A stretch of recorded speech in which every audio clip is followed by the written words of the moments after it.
Assalamualaikum warahmatullahi wabarakatuh. Alhamdulillahirabbil alamin wassalatu wassalamu ala asrofil anbiya'i wal mursalin wa ala alihi wa sahbihi ajmain. Puji syukur kehadirat Allah Subhanahu wa taala pada kita semua diberikan kesehatan, kesempatan sehingga kita dapat melaksanakan kegiatan diseminasi aksi nyata modul 14 budaya positif dalam rangka memenuhi salah satu syarat sebagai guru penggerak. Adapun susunan acara kita pada pagi hari ini yaitu pembacaan kalam ilahi oleh Ibu Idawani Nasra. Kepada Ibu kami silakan dengan hormat.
Assalamualaikum warahmatullahi wabarakatuh.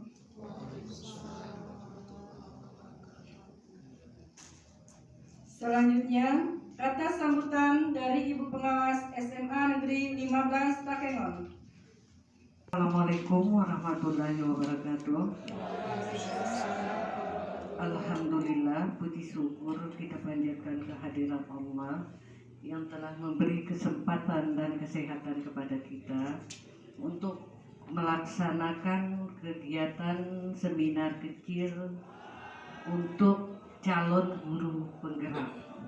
Nah, guru penggerak pada saat ini merupakan program yang sangat-sangat gencar dilaksanakan karena dalam hal ini ada visi misi guru penggerak yang ditekankan yang tidak terlepas dari budaya positif.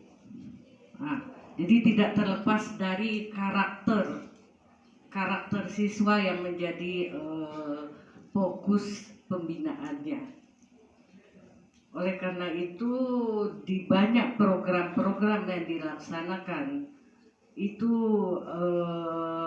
ditekankan atau difokuskan kepada karakter daripada siswa. Nah, banyak budaya positif yang bisa kita laksanakan di sekolah, itu baik di kelas maupun di luar kelas. Jadi untuk calon guru penggerak ini itu salah satu modul diseminasi aksi nyata itu pada modul 1.4 budaya positif. Ini akan dipaparkan oleh salah satu calon guru penggerak gelombang ke-9 ya Bu ya. Semoga apa yang dipaparkan oleh Ibu ini bermanfaat bagi kita semua, terutama bisa meningkatkan karakter untuk SMA 15 ini. Demikian hanya kata sambutan dari saya.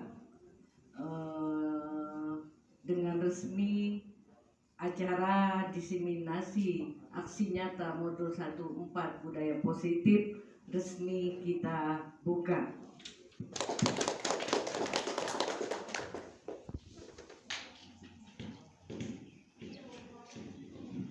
Adapun acara selanjutnya yaitu merupakan acara inti, yaitu presentasi oleh calon guru penggerak, yaitu Ibu Maulidaini SPD MSI. Kepada Ibu Maulidaini dipersilahkan dengan hormat.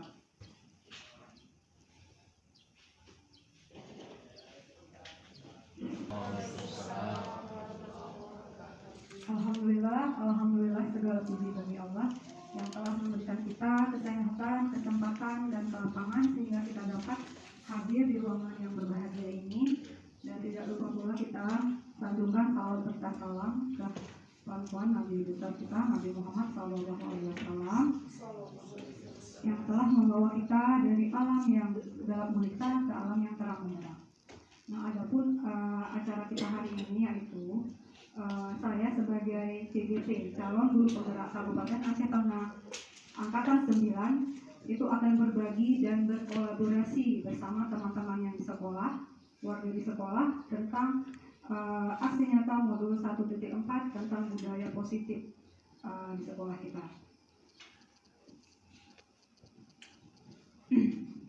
Adapun agenda tadi sudah dijalankan, yaitu pembukaan, doa, pemahaman materi, dan sekarang adalah eksplorasi konsep. Dan untuk kesepakatan kita di dalam kelas, masuk dan keluar tepat waktu, mengangkat tangan sebelum bertanya, menjawab, menyanggah atau memberi saran. HP dalam keadaan silent. Adapun tujuan dalam acara ini membagi pemahaman dan pengalaman dalam menerapkan budaya positif kepada rekan-rekan guru di sekolah. Guru mampu menerapkan budaya positif di kelas. Nah, ini ada pertanyaan pemantik. Apa itu pertanyaan pemantik? Yaitu pernyataan awal. Setuju atau tidak setuju kita sebagai guru. Yang pertama itu, hukuman itu apakah dapat mendisiplinkan anak? Yang kedua, apakah pemberian hukuman dengan hal positif seperti membaca atau membersihkan halaman sekolah itu dapat meningkatkan disiplin anak? Yang ketiga, memberi penghargaan apakah dapat meningkatkan motivasi belajar anak? Nah, itu pertanyaan pemantik yang bisa kita jawab setelah membaca atau melihat isi dari presentasi di sini. Topik dalam eksplorasi konsep yang pertama itu disiplin positif dan nilai-nilai kebajikan universal. Yang kedua, teori motivasi, hukuman dan penghargaan dan restitusi. Yang ketiga, 2.3 keyakinan kelas. 2.4 kebutuhan dasar manusia dan dunia yang berkualitas. 2.5 2.5, 5 positif kontrol, 2.6 segitiga restitusi. Memang agak padat ya materi di guru penggerak ini. Lanjut. Adapun eksplorasi konsepnya, disiplin positif dan nilai-nilai kebajikan universal itu apa saja? Ya, perubahan paradigma atau teori kontrol atau teori pilihan ilusi kontrol. Yang pertama, apakah ilusi guru? Ilusi guru itu bisa mengontrol murid. Ilusi bahwa kritik dan membuat orang merasa bersalah itu dapat menguatkan karakter anak. Yang ketiga, ilusi. Ilusi itu berarti hayalan kita ya sebagai guru bahwa semua penguatan positif efektif dan bermanfaat. Yang keempat, apakah ilusi guru itu bahwa orang dewasa itu memiliki hak untuk memaksa? Perubahan paradigma stimulus respon atau teori kontrol atau teori pilihan. Siapa sesungguhnya yang memiliki kontrol? Yang di sebelah ini adalah tabel stimulus kontrol. Kita itu bisa mencoba mengubah orang agar berpandangan sama dengan kita. Itu kalau di posisi kita stimulus respon. Yang di sebelahnya teori kontrol atau pilihan. Pilihan itu bisa kita buat. Kita berusaha memahami pandangan orang lain tentang dunia. Yang sebelah, perilaku buruk dilihat sebagai suatu kesalahan. Yang sebelahnya lagi, untuk teori pilihannya, apakah semua perilaku itu memiliki tujuan? Orang lain bisa mengontrol saya. Hanya Anda yang bisa mengontrol diri Anda sendiri. Saya bisa mengontrol orang lain. Untuk teori pilihannya, Anda tidak bisa mengontrol orang lain. Pemaksaan ada pada saat bujukan gagal. Kolaborasi dan konsensus menciptakan pilihan-pilihan baru. Model berpikir menang atau kalah. Untuk yang teori pilihan, kita selalu berpikir menang-menang. Apakah makna disiplin itu sebenarnya? Yang berasal dari kata bahasa Latin disciplina yang artinya belajar. Makna asal dari kata ini berkonotasi dengan disiplin diri dari murid-murid Sokrates dan Plato. Disiplin diri membuat orang menggali potensinya menuju sebuah tujuan, apa yang dia hargai. Namun dalam budaya kita ini, makna disiplin telah berubah menjadi sesuatu yang dilakukan seseorang pada orang lain untuk mendapatkan kepatuhan. Kecenderungan umum adalah menghubungkan kata disiplin dengan ketidaknyamanan, bukan dengan apa yang kita hargai atau pencapaian suatu tujuan mulia. Nah, nilai-nilai kebajikan universal itu apa ya sebenarnya?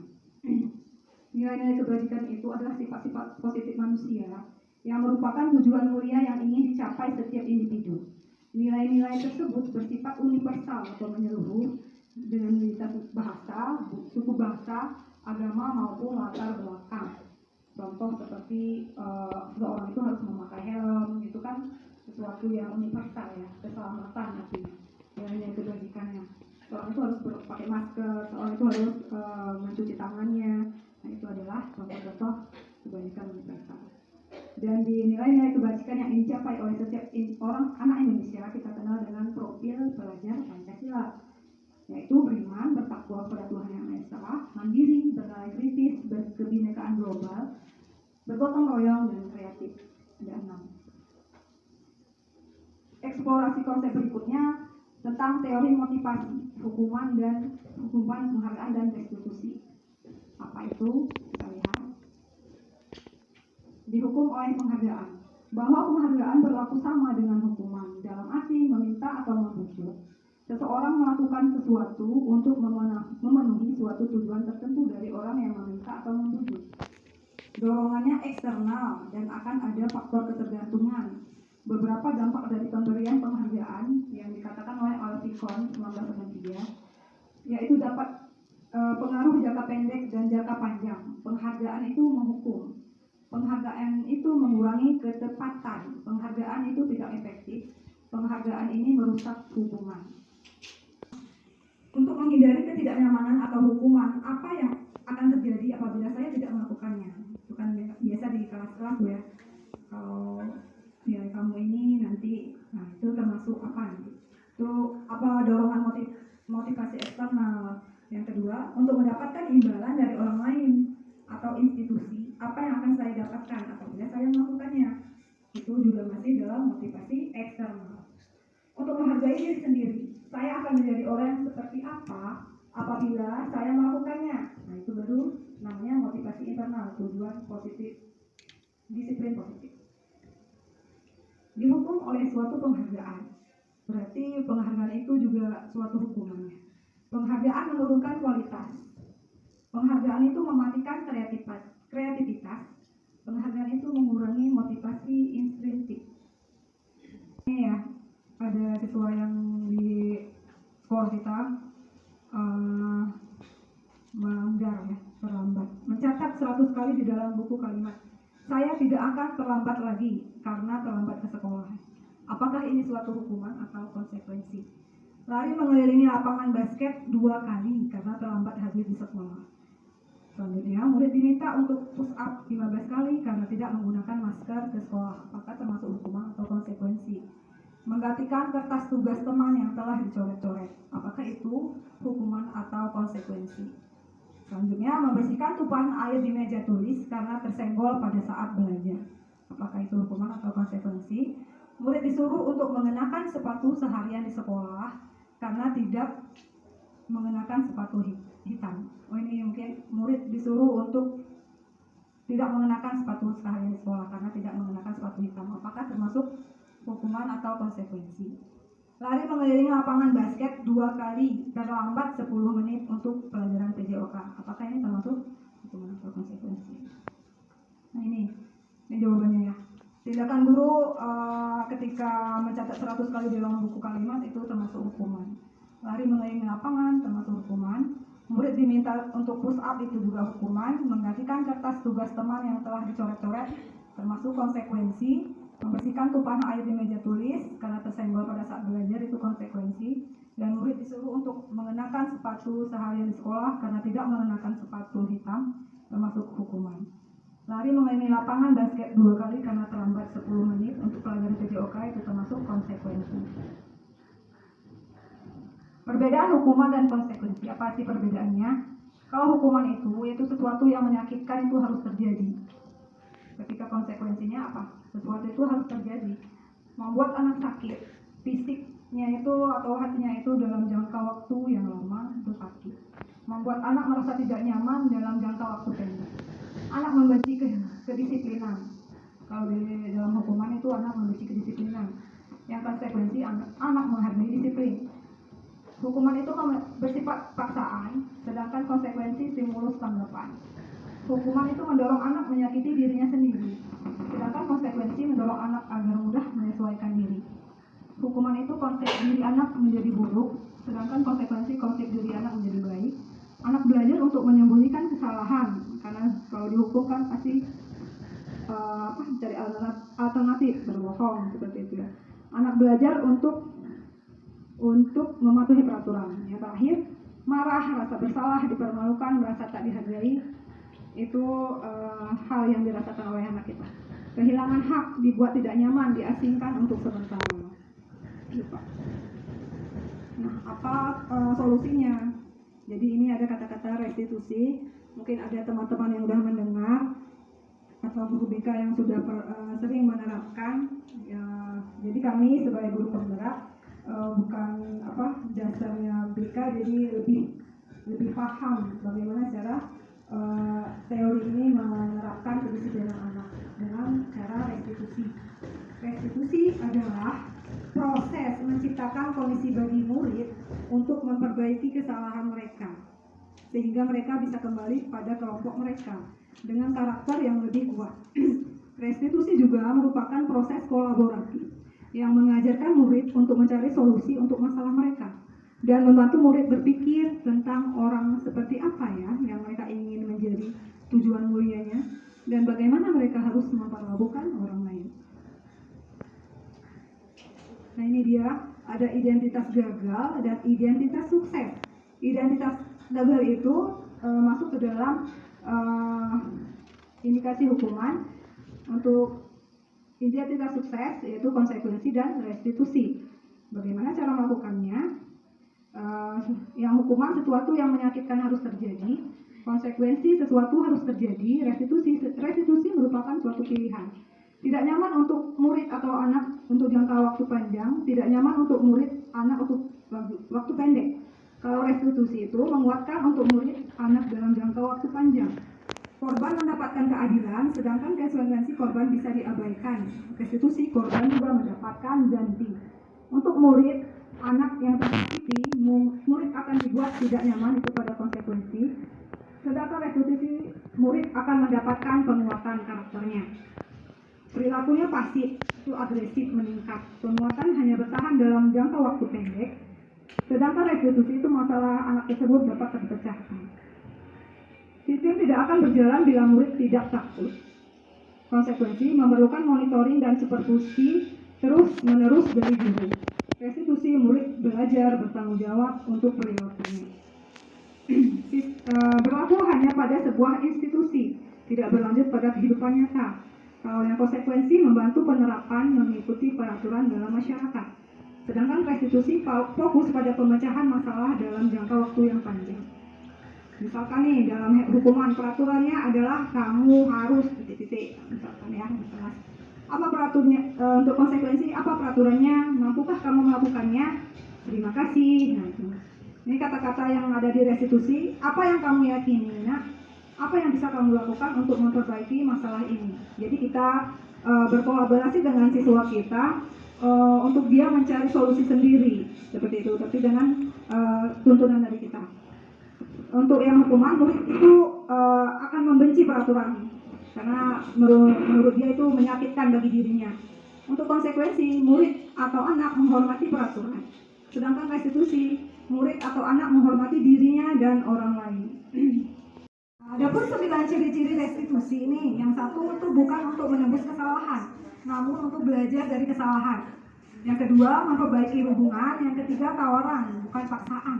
Yang keempat, restitusi menuntun untuk melihat ke dalam diri siswa.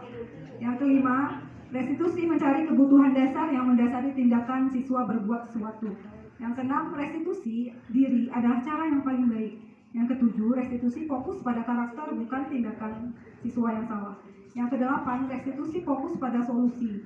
Yang kesembilan, restitusi mengembalikan murid yang berbuat salah pada kelompoknya. Untuk keyakinan kelasnya, bagaimana cara ini pembuatannya? Mengapa tidak peraturan saja kita buat? Misalkan kita buat dalam karton gitu ya. Kenapa harus keyakinan kelas? Nah, ini ya. Mengapa kita memiliki peraturan harus menggunakan helm bila mengendarai kendaraan roda 2? Ini pertanyaannya nih. Mengapa kita 3M, yaitu menggunakan masker, mencuci tangan, dan menjaga jarak 1,5 meter? Mengapa kita memiliki peraturan harus datang tepat waktu pada saat mengikuti pelatihan? Nah, itu untuk mendukung motivasi intrinsik, kembali ke nilai-nilai keyakinan, lebih menggerakkan seseorang dibandingkan mengikuti serangkaian peraturan-peraturan. Nah, ini misalkan nih, mungkin ada yang menjawab dalam hati ya. Peraturan, selalu kembalikan buku ke tempatnya. Keyakinan kelasnya bagaimana? Dilarang mengganggu orang lain. Misalkan di dalam kelas kita buat peraturan seperti itu ya. Hadir di sekolah 15 menit sebelum pembelajaran dimulai. Dilarang melakukan kekerasan. Dilarang menggunakan narkoba. Bergantian atau menunggu giliran. Gunakan masker. Jangan berlari di kelas atau koridor. Lanjutnya. Nah, ternyata kalau banyak peraturan itu kan misalkan jangan berisik di kelas, jangan menaruh sampah sembarangan di laci, jangan banyak ya jangannya ya. Jadi kita buat keyakinan kelasnya. Kalau selalu kembalikan buku pada tempatnya itu keyakinannya itu apa, dan karakter anak itu apa? Tanggung jawab misalkan. Dilarang mengganggu orang lain berarti harus menghormati orang lain. Hadir di sekolah 15 menit sebelum pembelajaran dimulai itu menghormati orang lain, berkomitmen pada diri sendiri. Dilarang melakukan kekerasan, itu termasuk ke dalam keyakinan apa? Keselamatan, menghormati orang lain. Dilarang menggunakan narkoba, itu masuk ke dalam kesehatan. Nah, jadi ada kata-kata yang sama kita buat dalam satu membuat keyakinan kelas. Yang pertama, siswa menulis curah pendapat terkait aturan di kelas. Misalnya nih, dilarang mencoret-coret dinding, dilarang mengganggu menyimpan atau menghilangkan benda-benda temannya seperti itu. Terus yang kedua, siswa itu mengubah aturan yang ditulisnya tadi menjadi kalimat yang positif. yang dilarang-dilarangnya tadi, yang kalimat-kalimat dilarangnya tadi itu diganti menjadi kalimat positif. Misal dilarang mencoret-coret dinding menjadi siswa menjaga kebersihan dinding seperti itu. Atau siswa dilarang datang terlambat ke sekolah, ganti kalimat positif menjadi siswa tepat waktu datang ke sekolah. Yang ketiga, guru dan siswa memilah aturan yang dibuat tadi sehingga memuat nilai-nilai kebajikan. Jadi misalkan ada kalimat-kalimat yang sama, misalkan tadi kan siswa dilarang datang ke sekolah tepat waktu, atau siswa masuk ke kelas tepat waktu. Itu kan banyak masih siswa-siswa yang menuliskan seperti itu. Jadi kita buat satu nilai kebajikan. Misal, setiap warga sekolah berhak disiplin dalam mengerjakan tugas seperti itu. Yang keempat, guru meminta siswa, jadi guru meminta siswa salah satu siswa itu menuliskan 3-5 keyakinan kelas yang sudah disepakati. Yang kelima, guru meminta siswa menandatangani keyakinan kelas yang telah dibuat. Jadi semua keyakinan kelas tadi, misalkan dari beberapa kalimat, misalkan kita buat jadi 3-5 keyakinan, itu kita tanda-tangani di kelas. Siswa menandatangani dan wali kelasnya. Yang keenam, terakhirnya itu guru memberi motivasi kepada siswa untuk selalu meyakini dan menghormati setiap keyakinan kelas yang telah disepakati. Keyakinan saja. Selanjutnya, apa sih kebutuhan dasar manusia dan dunia berkualitas itu bagaimana? Kebutuhan dasar manusia itu ada 4, yaitu rasa sayang dan rasa diterima, penguasaan, kesenangan, kebebasan, bertahan hidup. Rasa kasih sayang dan rasa diterima itu misalkan siswa kita di kelas itu sering pulpennya dimain-mainin, berarti dia pengen perhatian dari kita. Ya, penguasaan, misalkan dia pengen maju sendiri, pengen sendiri, itu berarti dia pengen menguasai kelas. Kesenangan, ya berarti kesenangan kebutuhan dasarnya apa misalkan ya, dan kebebasan. Eksplorasi konsep. Apa sih eksplorasi konsep untuk 5 posisi kontrol? Ini ya, 5 posisi kontrol. Yang pertama yaitu kalau identitas gagal ada 2, menghukum dan membuat orang merasa bersalah. Sedangkan untuk suksesnya yaitu kita itu menjadi teman atau jadi pemantau untuk murid kita. Dan yang terakhir identitas sukses yang diinginkan itu menjadi manajer. Guru berbuat ya, misalkan guru berbuat nih jadi penghukum, menghadik, menunjuk-nunjuk, menyakiti atau menyindir, membuat orang merasa bersalah, misalkan berceramah dan mengatakan seharusnya kamu begini, ibu kecewa, kamu kenapa berbuat seperti itu. Menjadi teman misalkan membuat alasan-alasan untuk muridnya.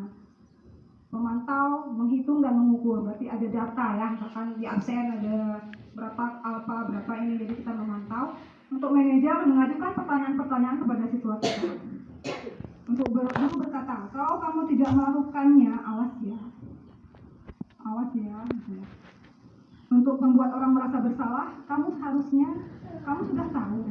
Ibu lelah sekali mengatakannya, ibu sudah stres menghadapi kamu. Ya, kata-katanya. Untuk pemantau, apa peraturannya, apa peraturan sekolah ini, seperti itu. Kalau untuk manajer yang paling terbaik itu apa yang kita yakini, yang sudah kita buat di keyakinan kelas di semester awal tadi, kita kembalikan lagi apa yang sudah kita yakini di kelas, apa yang bisa kamu kerjakan untuk memperbaiki masalah ini. Kita tanyakan lagi pada anak tersebut solusinya. Untuk hasilnya, penghukum itu memberontak, anak itu biasa memberontak, menyalahkan orang lain dan berbohong. Untuk membuat orang merasa bersalah, dia menyembunyikan atau menyangkal, berbohong, hampir sama. Untuk menjadi teman berarti ketergantungan, ada ketergantungan murid kita dengan gurunya, karena sering merasa ditutup-tutupi gitu ya kesalahannya. Pemantau itu menyesuaikan diri, bila diawasi dia akan disiplin, tapi kalau tidak diawasi dia akan kembali ke habitatnya. Manajer itu dia menguatkan pribadinya.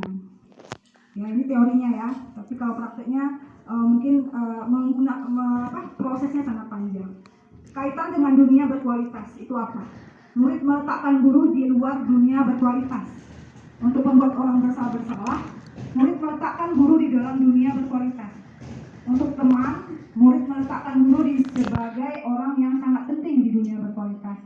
Kalau yang pemantau, murid meletakkan guru peraturan dan hukuman di dunia berkualitas. Manajer, murid meletakkan dirinya sebagai individu yang positif dalam dunia berkualitas. Murid berkata nih, kalau dalam hukum, biarkan saja, nanti juga marah-marah lagi. Nah, itu biasanya siswa kita kalau sering kita marahin di kelas. Membuat orang merasa bersalah, maafkan saya, gitu kata murid. Sebagai teman, kalau kita sebagai teman nih, saya pikir bapak, ibu atau teman saya ternyata begitu.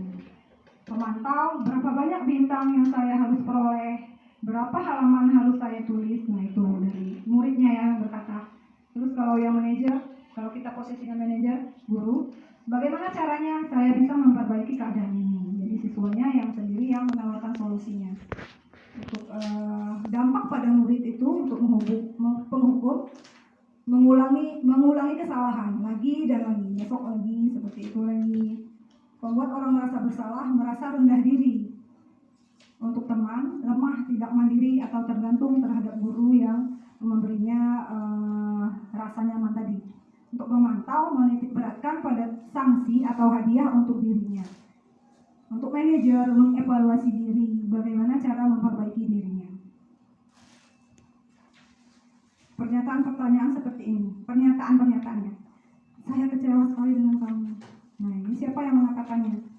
Kita misalkan posisi kita sebagai pembuat orang merasa bersalah. Kamu tidak pernah benar melakukannya. Itu penghukum ya. Ayolah, lakukan demi ibu, demi bapak. Itu seperti teman ya kita sama murid. Apakah kamu ingin mendapatkan stiker bintang hari ini? Ya pemantau, ya dipantau dengan data-data. Bagaimana kamu bisa menyelesaikan masalah ini? Nah itu kita sebagai manajer ya, guru. Kamu selalu yang paling terakhir. Nah, ini kayak memvonis siswa ya. Kamu selalu paling terakhir. Bergerak di antara peraturan, pemantau, konsekuensi atau hadiah. Nilai-nilai manajer itu akan memperbaiki semuanya. Yang di bawah ini, kalau kamu tidak, saya akan menghukum kamu. Ya, itu penghukum. Apa yang kamu yakini? Bagaimana memperbaiki masalah ini? Memperbaikinya kita berdua mendapatkan apa yang kita butuhkan. Jadi kita panggil siswa itu ke suatu tempat yang tersembunyi seperti di pokoknya berdua saja ya berbicara. Jangan di depan siswa-siswa yang lain atau guru-guru yang lain. Seperti ruangan nikah itu dah pasti. Segitiga restitusi. Apa ini segitiga restitusi? Bukan segitiga sama kaki ya. Restitusi. Menstabilkan identitas. Nah, misalkan ada anak terlambat nih, kita stabilkan dulu nih identitasnya. Kita tanya, "Nak, tadi kamu sama guru piket benar nggak datangnya jam segini?" Nah, kita stabilkan dulu identitasnya. Jangan langsung kita vonis telat. Mungkin ada dari kita seperti itu. Terus kita validasi kebutuhannya. Semua orang kita tanya lagi, kita bangkitkan lagi semangatnya. Semua orang itu pasti punya rasa melakukan itu. Setiap orang itu pasti melakukan kesalahan. Seperti ibu juga waktu sekolah sering juga terlambat. Tapi dalam masalah ini ibu nggak ingin mencari siapa yang salah, gitu ya. Kita bangkitkan lagi semangatnya. Tapi ibu ingin tahu alasan kamu kenapa terlambat, ya. Jadi ngomongnya datar saja, jangan mencak-mencak ya, gitu ya. Jadi anak-anak pun leluasa bercerita seperti itu. Ini yang udah saya dapatkan teorinya, udah saya buat di YouTube juga untuk anak-anak yang terlambat. Jadi yang terakhir itu menanyakan keyakinan. Nah, kamu kan yakin nih, kita udah buat kesepakatan nih keyakinan di kelas kita tentang apa, nak? Masih ingat? Nah, kayak gitu. Tentang disiplin dalam belajar. Mantap. Jadi kalau begitu, bagaimana cara menyelesaikan masalah ini? Nah, misalkan dia tawarkan solusi hidup anak-anak, Bu. Oke, nanti ibu pantau lagi ya. kehidupan orang selama seminggu ini. Jadi anak-anak jadi kuat karakternya seperti itu. Lanjut.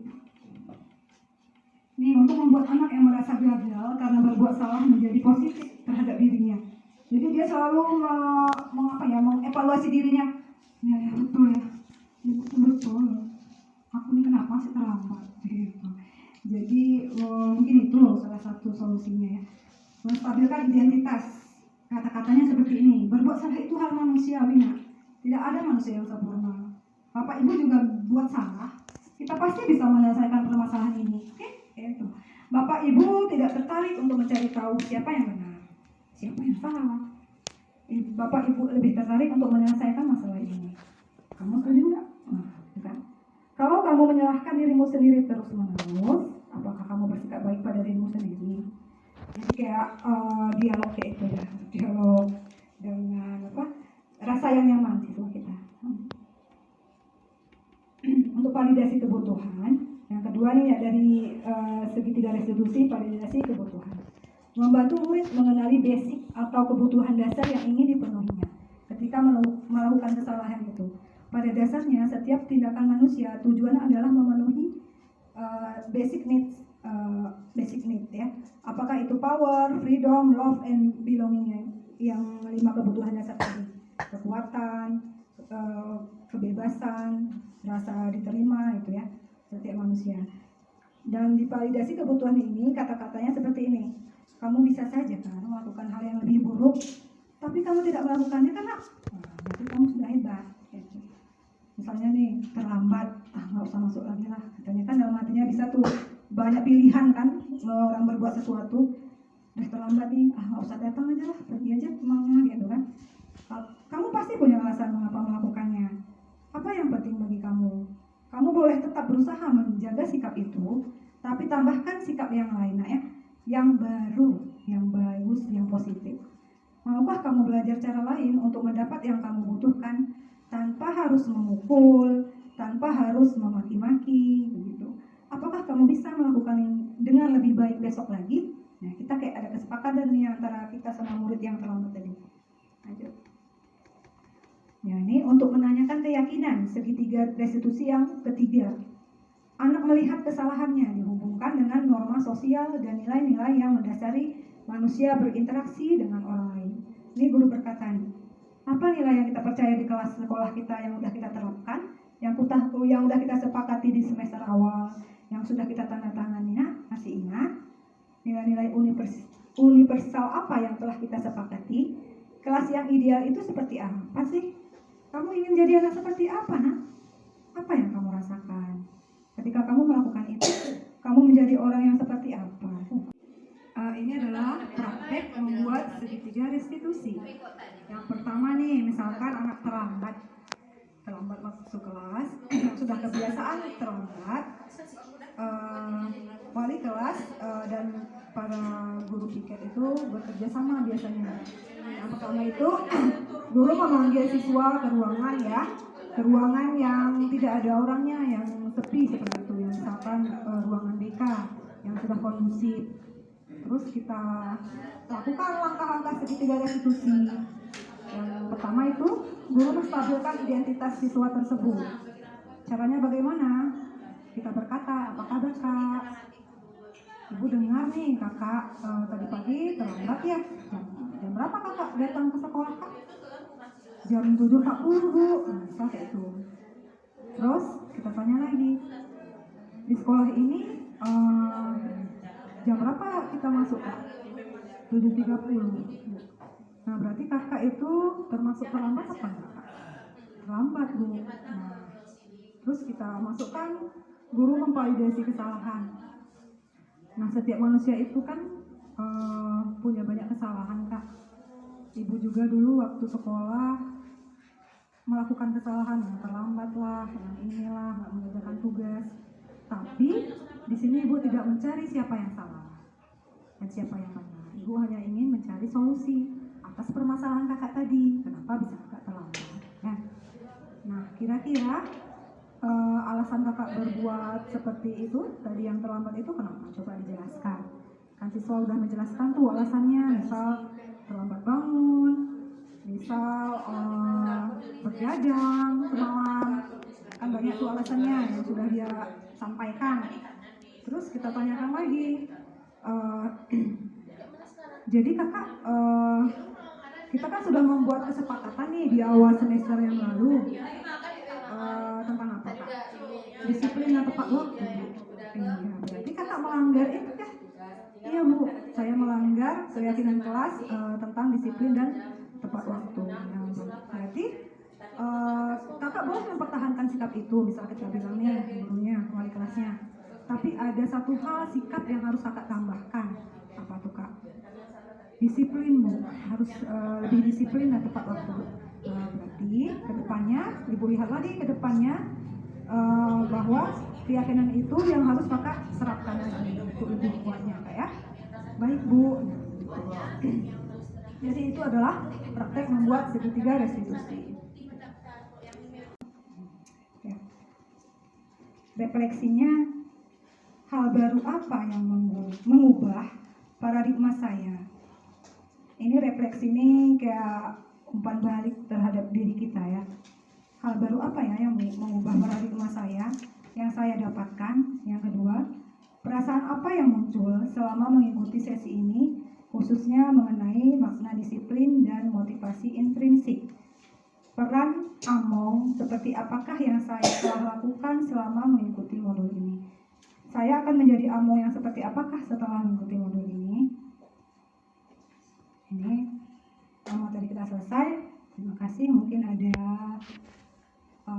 tanggapan, pertanyaan, atau kita diskusikan untuk 15 menit ke depan.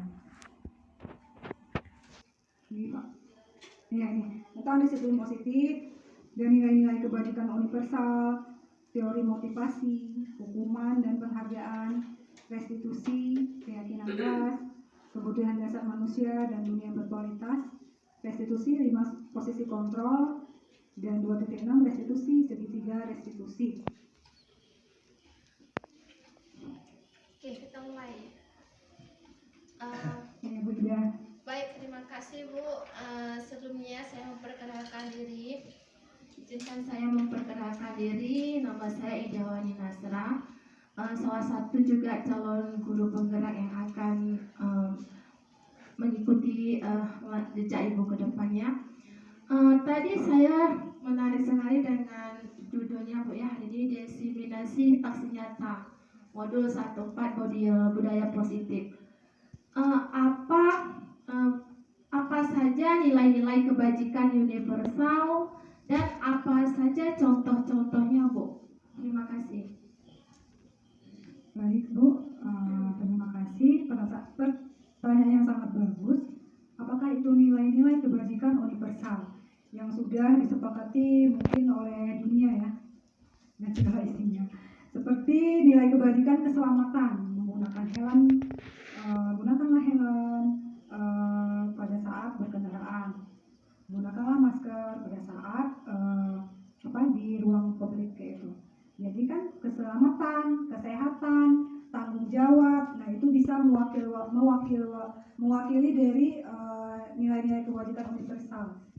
Sepertinya masih banyak nilai-nilai kebajikan universal seperti tanggung jawab, mandiri, kreatif, seperti yang ada di profil pelajar Pancasila seperti itu.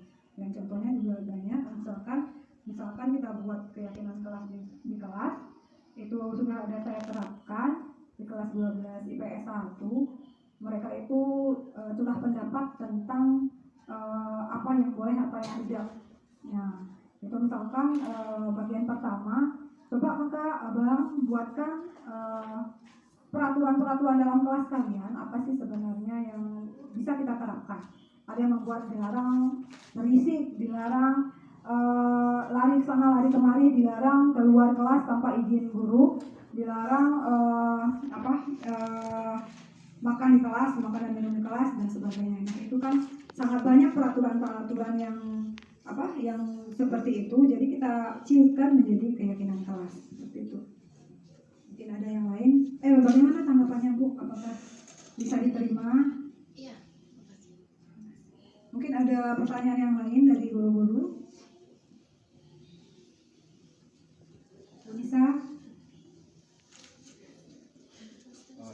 atau enggak ada? Oh iya Pak. Assalamualaikum warahmatullahi wabarakatuh. Waalaikumsalam warahmatullahi wabarakatuh. Sangat menarik topiknya.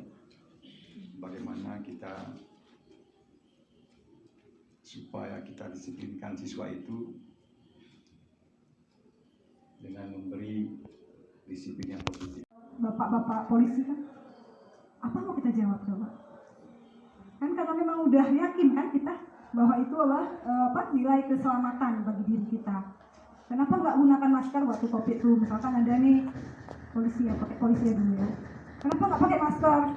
Apa kita jawab? Padahal udah peraturannya kan. Jadi anak-anak itu juga seperti itu, perlu diatur atau perlu dibuat kesepakatan dengan dirinya, dengan terikat.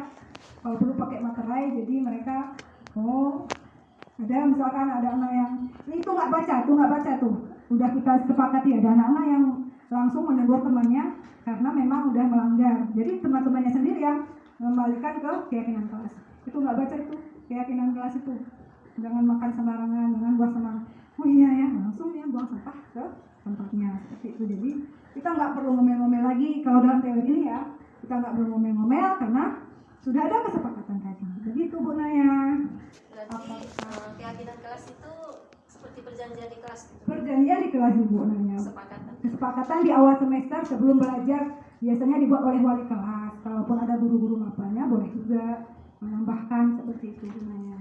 Ya Bu, boleh sedikit Bu menanggapi membuat perjanjian kelas itu menyangkut pertanyaan penjelasan tadi Bu. Membuat perjanjian di kelas itu kan di awal semester dan mungkin kita membutuhkan ide atau bantuan dari guru-guru maupun yang lain. Nah, apakah pertanyaan saya, apakah harus disetujui oleh kepala sekolah itu? Sangat bagus sekali pertanyaan Ibu Idawani Nasra. Memang seharusnya peraturan keyakinan sekolah itu yang harus kita buat di awal. Apalagi kalau kepala sekolah pasti harus sama orang tua murid seharusnya ya, dan diketahui semua anak-anak. Jadi semua menandatangani kayak MOU seperti itu, seperti di SDIT Cendikia itu mereka sangat ketat dalam urusan keyakinan kelas.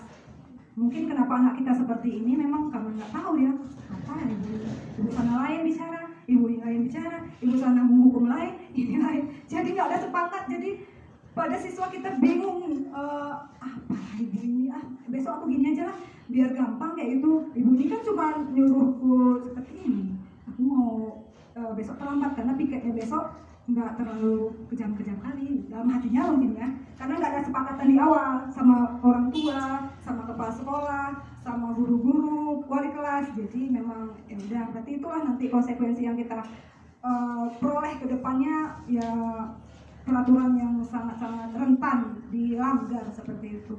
Jadi seperti Ibu. Oke, terima kasih Bu. Mungkin ada yang lain, satu lagi. Saya panjang. Seperti sekarang kita kan tahu bahwa sudah ada undang-undang perlindungan untuk guru. Nah, dalam rangka seorang guru mendisiplinkan siswa itu dengan kekerasan, misalkan mencubit, menjewer, atau menempeleng barangkali, ya. Ini di luar konteks yang ini tadi barangkali ya. Nah, itu apakah dibenarkan atau bagaimana? Sementara perlindungan dari sekolah itu sendiri, atau misalkan kepala sekolah. Nah, mereka tidak melindungi bawahannya dalam rangka mendisiplinkan siswa dengan cara menjewer, pokoknya kekerasan lah gitu. Bagaimana menurut? Tadi Pak, coba ada hukuman, ada pemantau, agak di akhir Pak, agak di terakhir tadi ya. Hukuman, pemantau, jadi teman, ini nih dia. Menghukum, membuat orang merasa bersalah, teman, apakah kita menjadi teman, apakah kita menjadi pemantau di sekolah kita, apakah menjadi manajer, seperti itu. Jadi kan sekarang marak sekali siswa-siswa itu kita takut mengambil peran, misalkan peran terlalu agresif, nanti orang tua siswa nggak terima, jadi kan langsung di medsos itu viral, nggak boleh mencubit anak. Memang seperti itu peraturannya yang udah ada di undang-undangkan, tidak boleh tidak ada kekerasan di dalam sekolah maupun rumah tangga, seperti itu. Jadi inilah meminimalisasi kejadian-kejadian yang seperti itu. Nah, kita itu harus menjadi manajer seperti itu, manajer di dalam sekolah kita dan di kelas kita. Manajer itu seperti apa? Itu manajer itu adalah identitas sukses atau berhasil di dalam sekolah, dalam diri kita, yang harus kita terapkan dulu terhadap anak didik kita tanpa adanya rasa kekerasan. Nah, ini kan yang di sini tadi kan identitas gagal ya. Ini berarti kalau kita mencubit, menghardik, menunjuk-nunjuk nih ya, menyakiti, menyindir, itu termasuk dalam penghukum. Itu posisi kita itu sebagai penghukum. Jadi sangat rendah levelnya seperti itu. Jadi yang kedua, level yang tertinggi itu yang kedua, membuat orang merasa bersalah. Ibu kecewa kali sama kamu nak. Bisa nggak kamu berubah? Kayak muka kita pun melas-melas kan. Untuk kayak teman ini, ayolah lakukanlah demi ibu, janganlah kayak itu lagi, nggak kesal sama ibu. Kalau pemantau ini kita memantau. Nah, ini kamu udah pakai sepatu apa nih? Nah, sepatu hitam. Kemarin ada sepatu putih gitu kan. Jadi kita memantau kondisi anak itu tanpa melakukan restitusi. Nah, ini yang untuk identitas berhasil menjadi manajer.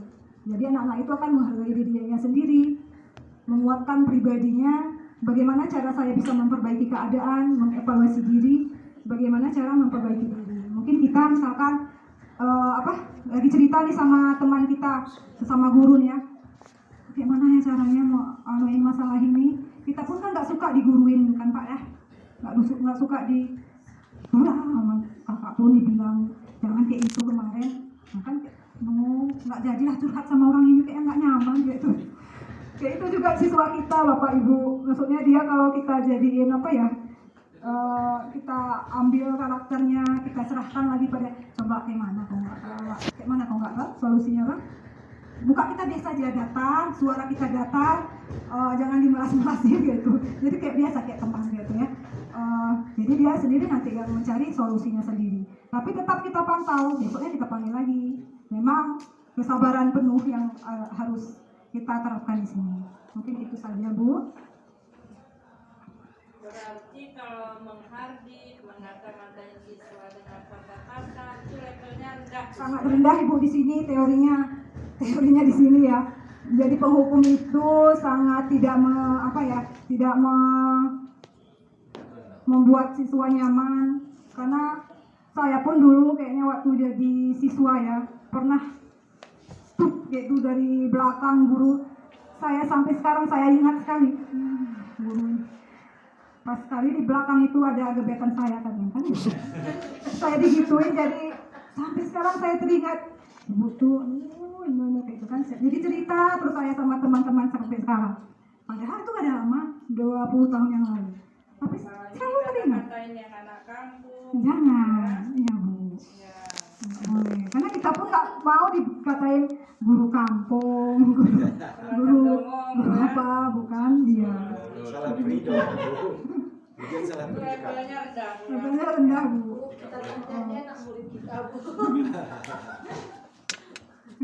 Assalamualaikum warahmatullahi wabarakatuh. Waalaikumsalam warahmatullahi wabarakatuh. Dari hasil pemaparan yang sudah Ibu berikan pada kami tadi, dan Ibu tadi kan sudah menjelaskan tentang keyakinan kelas. Nah, bagaimana kalau ada siswa yang tidak hadir? Hanya itu pertanyaan saya. Terima kasih. Ada pertanyaan dari Ibu Zahara. Dia bertanya,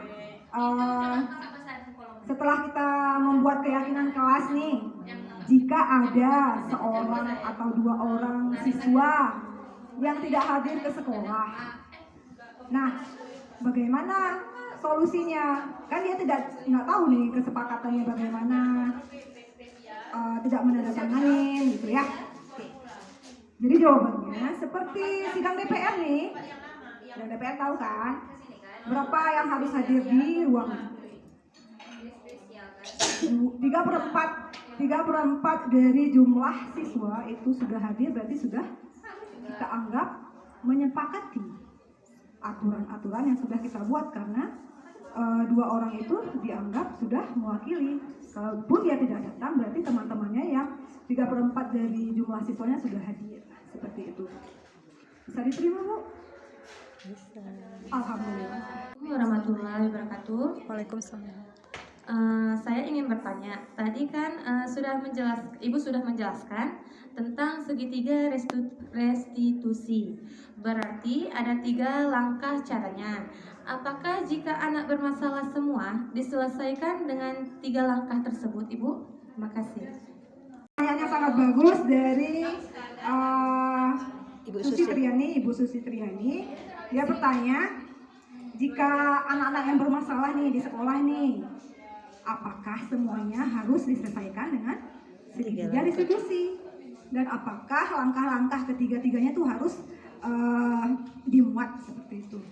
Jadi dalam teori ini, dalam segitiga restitusi ini, 3 langkah namanya juga segitiga ya. Jadi kalau cuma 2 langkah berarti segi 2. Kalau cuma 1 langkah segi 1. Jadi kalau ini ada segitiga restitusi, jadi harus ketiga-tiganya kita muat. Yang pertama itu menstabilkan identitas. Menstabilkan identitas itu yang seperti ini tadi yang sudah saya jabarkan. Apa kabar Kak? Ibu dengar Kakak terlambat ya? Seperti itu ya, menstabilkan identitas. Jadi tidak ujung-ujung kita langsung ke kesalahannya. Jadi kalau kita langsung ujung-ujung ke kesalahannya yang kita jabarkan, jadi anak-anak takut duluan menyampaikan alasan kenapa dia terlambat ya. Jadi lemah lembut seperti itu. Terus yang kedua, segi yang kedua nih, guru memvalidasi kesalahan. Validasi kesalahan. Jadi Kakak tadi pagi terlambat itu kenapa Kak ya? Alasannya apa? Dia pasti mengungkapkan unek-uneknya, alasannya kenapa ya. Yang ketiga, guru menanyakan keyakinannya itu apa keyakinan kelas yang sudah Kakak langgar. Kakak boleh saja ingin meyakinkan satu sikap itu, tapi harus ada satu sikap baru yang harus Kakak tambahkan. Apakah? Jadi siswa itu kita kita giring dia untuk mendapatkan solusi terbaik dari dia sendiri, dan kita sebagai guru untuk menuntun solusinya tersebut. Terima kasih. Apakah bisa diterima, Bu Susi? Bisa. Terima kasih. Hanya ini saja acara kita hari ini. Terima kasih Bapak Ibu atas partisipasinya. Semoga sekolah kita ke depan bisa menerapkan keyakinan kelas dan segitiga restitusi ini di dalam diri kita, di dalam diri anak-anak kita menjadi karakter yang kuat. Saya akhiri. Wabillahi taufiq wal hidayah. Assalamualaikum warahmatullahi wabarakatuh. Pada pagi hari ini yaitu tentang salah satu kegiatan yang diadakan oleh calon guru penggerak kita. Mudah-mudahan pada kita semua menjadi salah satu acuan untuk guru-guru penggerak berikutnya. Nah, sampai di sini. Assalamualaikum warahmatullahi wabarakatuh. Waalaikumsalam warahmatullahi wabarakatuh.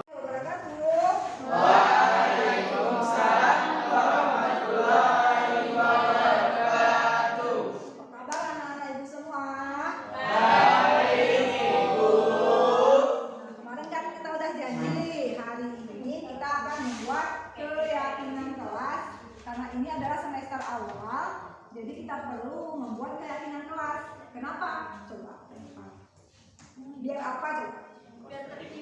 Biar tertib, disiplin ya, dan biar kita bisa aman dalam kelas.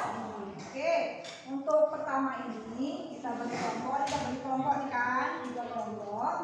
Yang pertama kerja kalian, tugas kalian yaitu membuat kata-kata aturan-aturan yang kita sepakati dalam kelas ini. Misalkan apa ya? Dilarang contek, pokoknya apa larangan-larangan yang biasa kita tidak terima ya. Kalian buat di kertas ini, nanti kalian tempelkan di karton sana ya.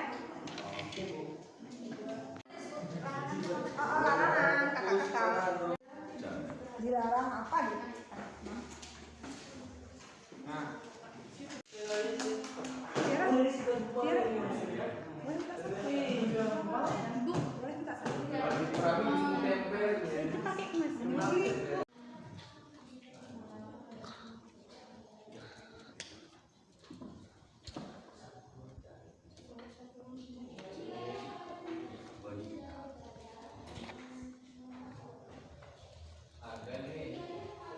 Baik, kelompok 1. Cabut. Ya, anak ibu semua, ini adalah hasil surah pendapat kalian.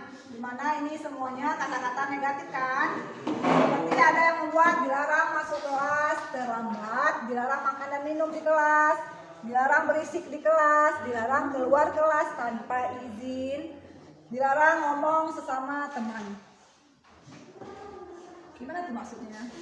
Dilarang berbicara ya pas waktu belajar. Dilarang makan dalam kelas, dilarang terlambat bersama, dilarang tidak mengumpulkan tugas, dilarang buang sampah sembarangan, dilarang bicara kotor, dilarang tertawa terbahak-bahak. Ada nggak nih? Dilarang bicara tidak seperlunya, dilarang melawan terhadap guru. Mungkin ada ya. Dilarang makan di dalam kelas bersama. Coba di kelompok 2 nih, dilarang warning, dilarang berkata kasar. Mantap nih ya, betul ya. Jangan berkata kasar ya. Dilarang makan dan minum bersama, dilarang mengolok-olok guru. Ya, betul. Dilarang berbicara dengan teman atau berisik ketika guru sedang menjelaskan. Dilarang mengganggu jam pelajaran saat jam belajar berlangsung. Ini jangan datang terlambat sama semua. Dilarang ribut di saat jam belajar berlangsung. Dilarang terlambat, dilarang makan di kelas, dilarang berbicara saat guru sedang menjelaskan.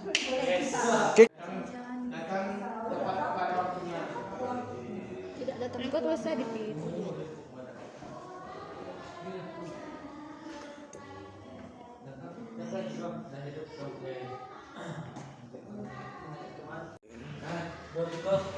Nah, ini adalah hasil dari kelompok 2. Kami ya. Artinya kelompok ini aktif.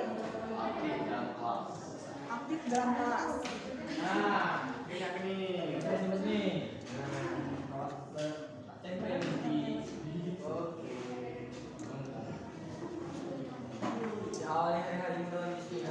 Oke, terima kasih kelompok 2.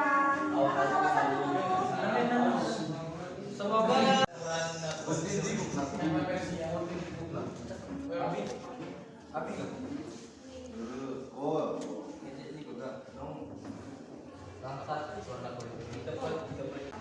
Satu, dua, tiga.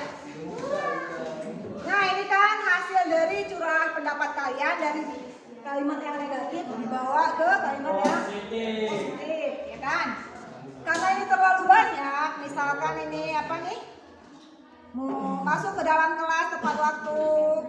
Ini juga apa ya? Tidak datang terlambat. Apalagi yang sama ini ya. Mengumpulkan belajarlah di kelas dengan aman dan tentram. Nah, ada yang sama-sama ini kita mau buat dia jadi kalimat kebajikan. Kalimat kebajikan satu dia apa tuh misalkan kalau ke arah-arah yang misalkan masuk kelas tepat waktu, terus tidak datang terlambat, terus belajar di kelas dengan aman, itu berarti ketika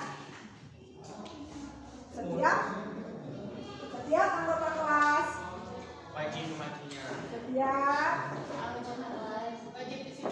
setiap anggota kelas perlu disiplin.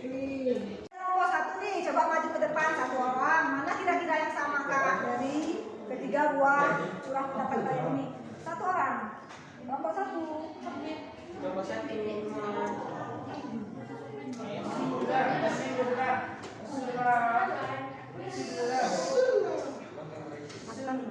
Jadi teman-teman, di dalam kalimat ini banyak sekali kesamaannya. Contohnya seperti mengerjakan tugas atau PR dalam waktu yang tepat dan tidak mengerjakannya. Terus ada seharusnya menyelesaikan tugas dan tepat waktu. Ada juga yang dari kelompok 2 melakukan tugas, perlu belajar. Dan yang dari kelompok 3 itu harus melakukan tugas dengan penuh semangat. Jadi teman-teman, kalau kita satukan, apa jadi kalimatnya? Jadi kita satukan menjadi setiap anggota kelas perlu belajar melakukan tugas dengan semangat. Sepakat ya teman-teman?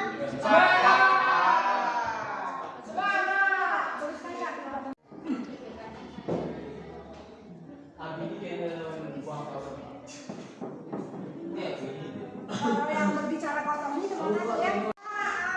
Teman-teman semua dari kelompok 1 ini ada yang sama juga dengan kelompok 2 nih. Kita bacakan tentang seperti ini ya. Mendengarkan guru dengan baik saat menjelaskan. Yang kedua, tidak membantah atau melawan guru.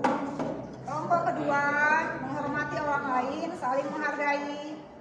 Boleh. Ini yang kelompok ketiga, mengucapkan salam sebelum memulai pelajaran. Jangan lupa tersenyum, tulisnya ya. Mengikuti pelajaran dengan aman. Nah, ini kita buat dalam satu kalimat kebajikan. Kira-kira apa ya Kak? Kira-kira dari kelompok 3 ada nggak pendapatnya, tanggapannya? Percaya dan menghormati pada orang lain. Oke, mantap. Kelompok 2, Deal? Deal. Kelompok 1, Deal? Deal.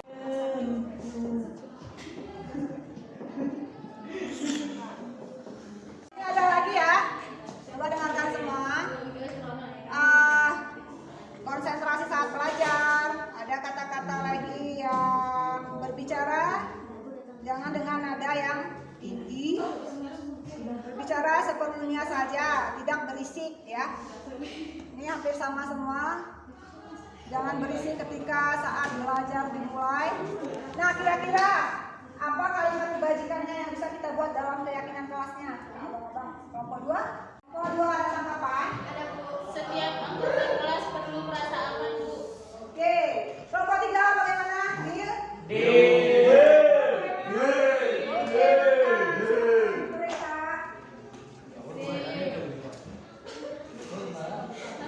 Kata-kata yang sama lagi, seperti saling membantu ketika ada teman yang kesulitan uang jajan, kesulitan dalam masalah pelajaran. Ini juga ada membantu guru, membantu teman-teman ketika memberikan informasi. Jadi teman-teman, untuk kelompok 1 kira-kira ada tanggapan nggak kita buat kalimat kebajikannya? Kelompok 1 silahkan. Tidak boleh membuli kawan. Tidak boleh membuli kawan. Untuk kelompok 2 ada nggak kalimat kebajikannya?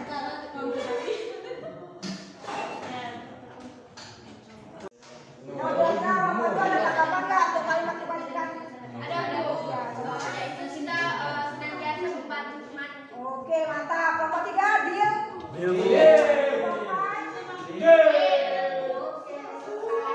Nah, dari kata-kata yang udah kita buat tadi, dari kata negatif, terus kita buat jadi positif, terus kita buat keyakinan kelas, sehingga mengkerucut menjadi 5 buah kalimat. Yang ini yang harus kita yakini di dalam kelas ini agar kelas kita menjadi tertib dan aman ya. Yang satu, setiap anggota kelas perlu disiplin. Kedua, setiap anggota kelas perlu melakukan tugas dengan semangat. Yang ketiga, setiap anggota kelas perlu saling menghormati. Keempat, setiap anggota kelas perlu merasa aman. Yang kelima, setiap anggota kelas senantiasa membantu. Bagaimana semua dia? Mari kita tepuk tangan untuk keyakinan kelas kita. Nah, ini dari kesepakatan kelas kita atau keyakinan kelas kita. Harus kalian tanda tanganin di kertas ini ya. Ya, nanti kalau terjadi apa-apa ke depan dan ibu mengembalikan ke keyakinan kelas kita dan kalian masih ingat ya. Jadi bisa kembali lagi ke keyakinan kelas. Oke, silakan. Nah, itu semua ini adalah hasil kesepakatan kita yang udah kalian tanda tanganin. Terima kasih atas partisipasinya hari ini dan semoga kita selalu aman dan tertib dalam kelas ini. Ibu akhiri, assalamualaikum warahmatullahi wabarakatuh.